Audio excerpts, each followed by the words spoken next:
উপেন্দ্ৰনাথ ব্ৰহ্ম খুব কম বয়সত আমাৰ মাজৰ পৰা আঁতৰি গ'ল আৰু তেওঁ আৰম্ভ কৰা আন্দোলন সি এটা সুন্দৰ পৰিসমাপ্তি তেখেতৰ দৰ্শনৰ ভিত্তিতে লিভ এণ্ড লেট লিভ তেখেতৰ যি দৰ্শন আছে সেই দৰ্শনৰ ভিত্তিত বড়ো আন্দোলন পৰিসমাপ্তি ইয়াৰ পাছত আমি তেখেতৰ স্মৃতিক চিৰযুগমীয়া কৰি ৰখাৰ কাৰণে তেখেতৰ জন্মদিৱস 31 মাৰ্চ আমি ছাত্ৰ দিৱস হিচাপে আমি ঘোষণা কৰিছোঁ অসম চৰকাৰে আৰু সচৰাচৰ 31 মাৰ্চৰ দিনটোত আমাৰ ছাত্ৰ ছাত্ৰীলৈ যিমানবিলাক ইনচেণ্টিভ থাকে সেইখিনি মুকলি কৰি দিয়া কিন্তু এই বছৰ ব্যতিক্ৰম আমি অন্য ধৰণে ছাত্ৰ দিৱস উদযাপন কৰিছোঁ কটন বিশ্ববিদ্যালয়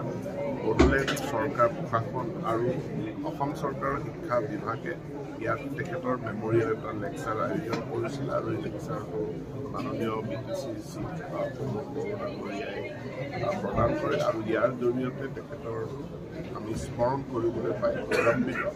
আমি ভাবোঁ যে তেখেতে যি লিখিছে এৰি থৈ গৈছে আমি উত্তৰ পুৰুষে এখন বৰ এটা বৃহত্তৰ ঐক্যবদ্ধ অসমীয়া জাতি গঢ় দিয়াৰ ক্ষেত্ৰত তেখেতৰ ফিলচফিৰে লিভ এণ্ড লেট লিভ ফিলচফিৰে আমি অসমৰ সকলো জাতি জনগোষ্ঠীক ঐক্যবদ্ধ কৰি আগুৱাই যাব পাৰিম। মুখ্যমন্ত্ৰী ডাঙৰীয়া আমি গুণোৎসৱৰ ফলাফলসমূহ দেখিলোঁ এবাৰ 6ষ্ঠ অনুসূচী যিসমূহ জিলা আছে সেইসমূহ গুণোৎসৱৰ ফলাফল খুবেই বেয়া ইয়াৰ কাৰণটো কি বুলি ভাবে এই বছৰৰ ঘটনা নহয় সেইটো ইয়াৰ যোৱা বছৰতো পৰিলক্ষিত হৈছিল আৰু তাৰ কাৰণে কিছু কাৰেক্টিভ মেজাৰ্ছ লোৱা হৈছে যদিও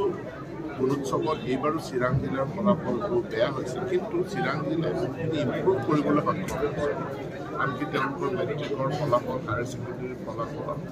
চিৰাং জিলাত উন্নত প্ৰদৰ্শন দেখুৱাবলৈ সক্ষম হৈছে গতিকে আমি অকল এটা ছাইড চাব নালাগে আমি দুয়োটা ছাইড চাব লাগে যে এফালে চিৰাং জিলাৰ সফলতাও আছে আনফালে প্ৰাথমিক শিক্ষাৰ ক্ষেত্ৰত কিছু বিফলতা আছে আৰু এই বিফলতাৰ কাৰকসমূহ চিহ্নিত কৰি ইয়াৰ শুধৰণিমূলক ব্যৱস্থা আমি তৎকালে গ্ৰহণ কৰোঁ। কি পদক্ষেপ ল'ব আপোনাৰ চব প্ৰথম কথাটো হ'ল যে মাধ্যমৰ এটা সমস্যা আছে যদি ছাত্ৰ ছাত্ৰীয়ে যিটো মাধ্যমত শিক্ষা গ্ৰহণ কৰে সেই মাধ্যমত তেওঁলোকে যদি ভালকৈ বুজি নাপায় এটা লাৰ্ণিং গেপ আহি যায় আমাৰ BTC উত্তৰাঞ্চলত যথেষ্ট সংখ্যক চান্থাল পপুলেশ্যন আছে সেইকাৰণে আমি এই বছৰৰ পৰা চাওতাল ভাষাক আমি শিক্ষাৰ মাধ্যম চাওতাল ভাষা শিক্ষাৰ মাধ্যম হোৱাৰ লগে লগে যিটো ছাত্ৰ শিক্ষকৰ মাজত কমিউনিকেশ্যন গেপ আছে কমিউনিকেশ্যন গাইড নাইকিয়া হৈ যাব আৰু গুণোৎসৱত ইয়াৰ প্ৰতিফলন আমি দেখিবলৈ পাওঁ কাৰ্বি আংলঙতো লেংগুৱেজ বেৰিয়াৰ এটা আছে মানে ডিমাণ্ড কি কয় পশ্চিম কাৰ্বি আংলং কাৰণ তেওঁলোকৰ মাতৃভাষা কাৰ্বি কিন্তু তেওঁলোকে পঢ়িছে আন ভাষা গতিকে এই লেংগুৱেজ যিটো গেপ আছে এই গেপটো আমি নাইকিয়া কৰাৰ কাৰণে আমি প্ৰথম পদক্ষেপ ল'ম দ্বিতীয় পদক্ষেপটো হ'ব যে সেই ভাষা যি অঞ্চলত শিক্ষক নিয়োজিত হ'ব প্ৰাথমিক পৰ্যায়ত যাতে স্থানীয় ভাষা ক'ব পৰা শিক্ষক আমি নিয়োজিত কৰিব পাৰোঁ তাৰ কাৰণে আমি ব্যৱস্থা কৰিম।